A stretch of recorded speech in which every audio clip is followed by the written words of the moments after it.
ನನ್ನ ಫ್ರೆಂಡು ರೀಸೆಂಟಾಗಿ ಒಂದು UPS ಬಿಸ್ನೆಸ್ ಸ್ಟಾರ್ಟ್ ಮಾಡ್ದ. ಅಲ್ಲಿ ಫಸ್ಟ್ ಡೇನೇ ಒಬ್ಬರು ಕಸ್ಟಮರ್ ಬಂದ್ರಂತೆ. ಪ್ರಾಡಕ್ಟು, ವಾರಂಟಿ, ಡೆಲಿವರಿ ಎಲ್ಲದ್ರ ಬಗ್ಗೆ 1 hour ಡೀಟೇಲ್ ಎಕ್ಸ್ಪ್ಲನೇಷನ್ ಕೇಳಿದ್ದಾರೆ. ಇವನು ತುಂಬ ಪೇಷನ್ಸಿಂದ ಎಲ್ಲ ಕ್ಲೀನಾಗಿ ಎಕ್ಸ್ಪ್ಲೈನ್ ಮಾಡಿದ್ದಾನೆ.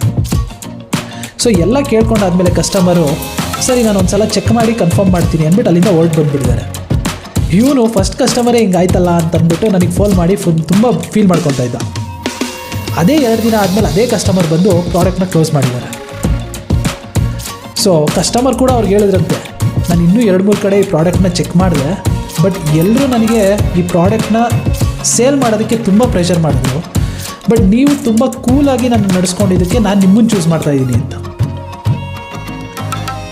ಸೊ ಇದರಿಂದ ನಾವೇನು ಅರ್ಥ ಮಾಡ್ಕೊಬೇಕು ಅಂತಂದರೆ, ಕಸ್ಟಮರ್ನ ಯಾವತ್ತೂ ಚೇಸ್ ಮಾಡಬಾರ್ದು, ಕಸ್ಟಮರ್ ಟ್ರಸ್ಟ್ನ ಬಿಲ್ಡ್ ಮಾಡಬೇಕು.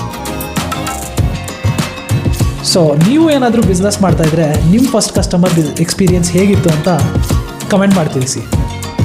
ಮತ್ತು ಇದೇ ರೀತಿಯಾದ ಇಂಟ್ರೆಸ್ಟಿಂಗ್ ವೀಡಿಯೋಸ್ಗಳಿಗಾಗಿ ರಾಕಿಂಗ್ ಮೈಂಡ್ಸೆಟ್ನ ಫಾಲೋ ಮಾಡಿ.